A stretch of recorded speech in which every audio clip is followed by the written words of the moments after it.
Erica Kirk, yes, the soft-spoken, perfectly poised influencer who made obedient Christian women pay thousands to pray in glittery PDFs, is officially panicking. But wait, this isn't your usual internet meltdown. This is full-blown, red alert chaos. TPUSA donors are sweating. Fans are screaming for refunds. And somewhere a PR team is Googling how to survive a federal investigation. How did the queen of curated Bible verses and Instagram piety suddenly become the villain of the year? What started as a few suspicious retreat photos has exploded into a wildfire of accusations, leaked recordings, and wait, did she really charge $2,999 for obedience lessons? Yes, she did. And yes, people are livid. The question everyone's asking, is Erica Kirk a manipulative mastermind, a misguided faithpreneur, or just really bad at running a multi-thousand-dollar obedience empire? And more importantly, will TPUSA survive the backlash?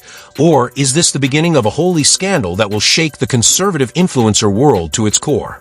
Buckle up, because the chaos isn't coming, it's already here. And once you see what's been lurking behind the filtered smiles, soft lighting, and carefully curated prayers, you might never look at an influencer the same way again. Erica Kirk had always been the picture of perfection. Soft-spoken, camera-ready, every Bible verse seemingly hand-picked to soothe the soul and inspire devotion. The Instagram filters were flawless, the lighting angelic, and her smile? Immaculate. But behind that polished facade, insiders say a storm had been brewing for years, a storm fueled not by faith, but by manipulation, money, and control. It started quietly. Whispers in DMs, subtle murmurs in online forums, reports of obedience retreats charging thousands, but delivering nothing more than scripted prayers and group photo ops. We were taught that our worth depended on submission and our wallets, one former mentee claimed. The Esther Project, the so-called mentorship empire Erica built, promised spiritual enlightenment. In reality, it seemed to promise one thing: profit. And now the leaks had begun. Hundreds of documents, screenshots, and audio recordings were suddenly circulating online. One anonymous insider revealed she kept spreadsheets of who donated what, who attended which retreat, and who might be coaxed into the next tier. It wasn't ministry, it was a business plan dressed in God's name. Every PDF sold, every vault session offered, every obedience kit mailed out carried a hidden agenda: control. The public was only beginning to see the cracks. Fans who once praised Erica as a modern-day Esther were now questioning everything. Social media feeds exploded with clips of men's showing invoices for $3,000 retreats, testimonials coached to look emotional, and letters promising divine blessings in exchange for contributions. One viral TikTok bluntly stated, she turned faith into a funnel, obedience into a subscription. And the internet responded like wildfire. Hashtags like #ObedienceScam and #VaultVictims were trending within hours. Behind the scenes, chaos reigned. Sources say TPUSA's donor network went into emergency mode. Calls were made, messages deleted, funds allegedly moved through shell accounts to avoid scrutiny. Erica reportedly spent days scrambling to cover financial trails, wiping posts from Instagram, and quietly canceling upcoming vault sessions. But the leaks weren't slowing down, they were accelerating. Each post, each screenshot, each TikTok-stitched video was another nail in the coffin of the carefully curated image Erica had spent years building. Insiders described the panic as unprecedented. Board meetings were held in secret, advisors pulled back, and even her closest allies reportedly questioned whether they could trust her anymore. It was like watching someone realize the ground beneath them was lava, said one former staffer, speaking anonymously. And it wasn't just the money. Allegations of psychological manipulation, spiritual blackmail, and emotional coercion had begun surfacing. Men's claimed they were taught to prioritize obedience to Erica over real-life responsibilities, told that questioning her methods was akin to defying God, and coerced into silence. Every new leak made the story worse. One audio clip allegedly captured Erica herself coaching men's to fake breakthroughs for social media. Her voice calm, almost clinical. They need to see transformation, even if it's manufactured. That's how belief grows, and so does loyalty. Another screenshot revealed a discussion about moving vault funds through nonprofits that existed only on paper, allegedly to disguise profits from high-tier obedience packages. The response was immediate and intense. Former men's took to every platform imaginable, Instagram, TikTok, X, and YouTube, to expose what they claimed was years of exploitation. Meanwhile, TPUSA sources say internal discussions heated up quickly, with arguments over whether Erica was a liability or an essential part of the organization's image. Donors threatened to withdraw millions if the connections to Vault Ministries were not severed. The public eye was now unrelenting, shining a spotlight on every email, every retreat, and every membership tier. And through it all, Erica Kirk stayed alarmingly silent. No statements, no apologies, no reassurances. Just the occasional deleted post, the occasional muted comment, the occasional whisper of panic behind closed doors. But silence, sources say, was not a strategy, it was desperation. The facade was cracking, and everyone who had once called her a spiritual guide was beginning to call her a manipulator. The storm was only just beginning. Leaks, whispers, and screenshots had already ignited a digital inferno, and insiders warned that what was coming next would make the initial backlash seem tame. Emails from board members, recordings from Vault sessions, and anonymous confessions hinted at a deeper, darker network of influence, a web reaching far beyond Instagram, far beyond retreats, far beyond the simple veneer of mentorship. And one thing was clear: Erica Kirk's carefully crafted world of soft lighting, filtered verses, and obedient followers was no longer hers to control. The empire she'd built on obedience, faith, and influence was unraveling in real time, and everyone, from ments to donors, was watching. The fallout from Erica Kirk's empire of obedience didn't just hit, it exploded. Social media was ablaze. Former ments flooded every platform with receipts, screenshots, and audio clips, each one more damning than the last. TikTok users stitched videos side by side, exposing $3,500 retreats that promised spiritual breakthroughs but delivered nothing beyond group photos and scripted prayers. One viral post had over 2 million views in 24 hours, captioned, "Faith for Sale, Erica Kirk Edition." Fans weren't holding back. The comments section became a battlefield. "We were told disobedience blocks God's blessings until we paid up and still got nothing," one former mentee wrote.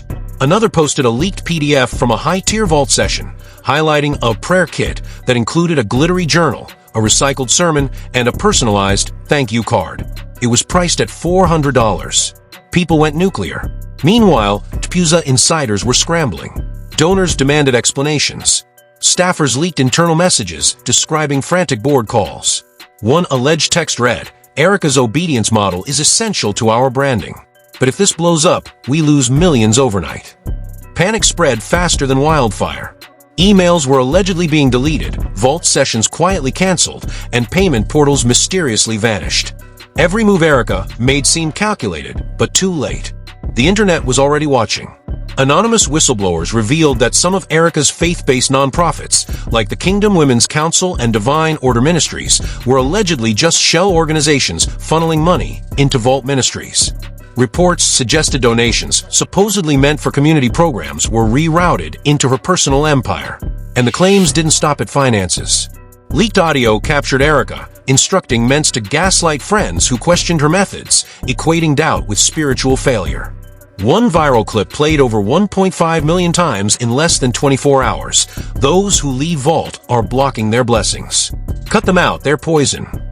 The outrage wasn't just online. It spread into the mainstream. Conservative commentators, once her allies, publicly questioned her practices. Candace Owens, in a 7-minute Instagram Live, said Erica Kirk weaponized faith for profit. She didn't mentor women, she sold them. Even celebrities weighed in. Kim Kardashian reposted a Vault promo video and claiming to have scary, one final piece that would make even the media tremble. The post alone brought the scandal to audiences that had never followed TPUSA or Erica Kirk before. Every day brought new leaks, screenshots of donations tied to specific obedience tiers, voice memos of Erica coaching ments to cry on camera for emotional effect, and even Zoom recordings of retreats showing nothing but high-pressure group sessions disguised as spiritual bonding. Social media sentiment plummeted. Hashtag obedience hustle and hashtag Vault victims dominated trending charts. Former supporters who once idolized her were now leading the charge, exposing the inner workings of the empire Erica built. And just when the chaos couldn't escalate further, rumors began circulating about federal attention. The IRS allegedly requested records from Vault Ministries' payment processors. Anonymous sources claimed investigators were combing through years of filings, donations, and retreat fees. Panic was no longer just online, it was official.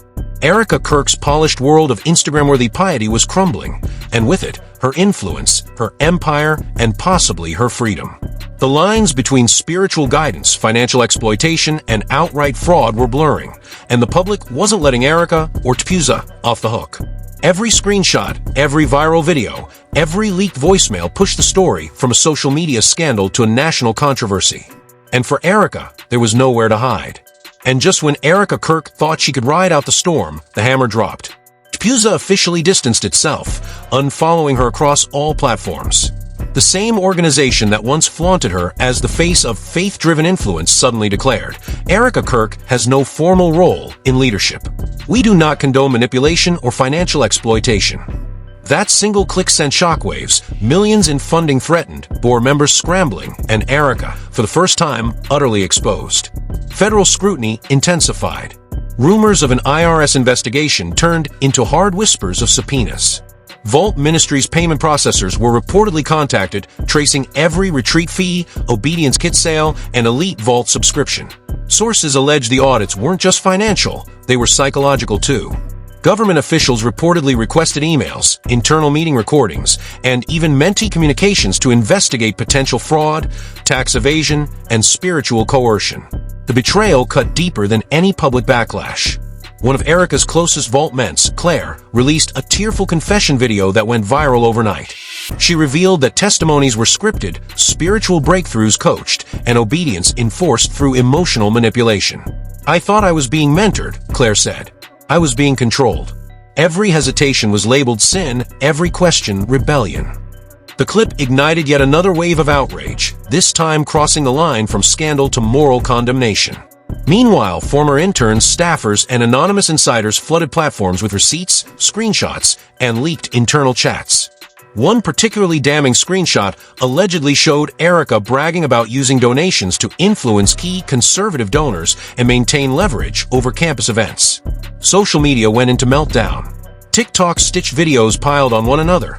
X exploded with trending hashtags like #ObedienceFraud and #VaultExposed, and YouTube commentators released multi-hour deep dives dissecting every retreat, every Vault session, every social post.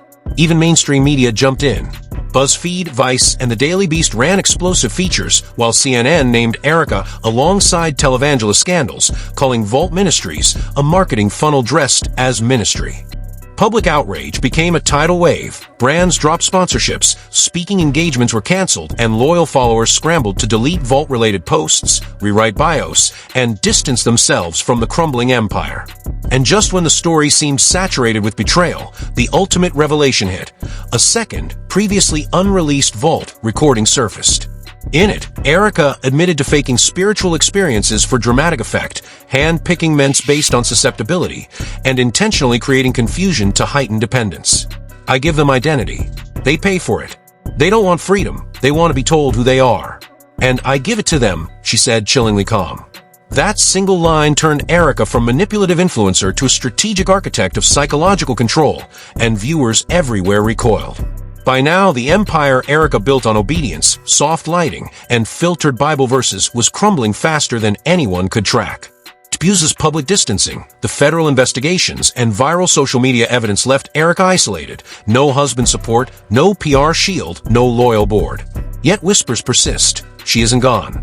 The Vault app disappeared, websites went offline, but cryptic messages hinted at a return, under a new name, a new platform, and a new face of control.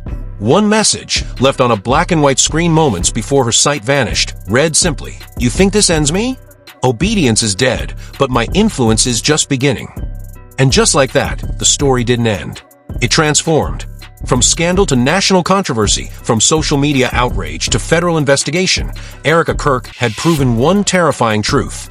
When influence, faith, and control collide, the fallout is unstoppable. And no one, not TPUSA, not donors, not former ments, is safe from the chaos she might unleash next. So what happens now? Erica Kirk's empire is crumbling, Vault Ministries is under federal investigation, and TPUSA has officially cut ties. But don't think this is over. The woman who turned obedience into a business, followers into customers, and prayer into a marketing strategy isn't done playing the game. She vanished, yes, but whispers, leaks, and cryptic messages suggest she's planning a comeback. And when she does, the world won't even see it coming. Now it's your turn. What do you think? Should Erica Kirk be banned from all platforms? Was Charlie Kirk complicit in enabling her for years? Are we witnessing the rise of the most dangerous spiritual influencer of our time, or just the fall of a fraud exposed? Drop your thoughts in the comments, and don't hold back. We're reading everything. And hey, if you thought this saga was shocking, brace yourself. There's more leaks, more vault tapes, and more betrayals that haven't hit the surface yet. Another insider has promised to release footage that could rewrite the story entirely. This isn't just influencer drama. It's a psychological thriller, a financial scandal, and national controversy rolled into one. So smash that like button if your jaw just dropped. Hit subscribe and turn on notifications because the next episode will dive even deeper into hidden emails, secret recordings, and alliances you won't believe exist. Trust me, missing it now means you'll be the last to know when the next bombshell drops. Remember, this isn't just entertainment. It's a lesson in power, faith, and manipulation. Watch closely because Erica Kirk's story is far from finished, and when it resumes, the world will never forget it.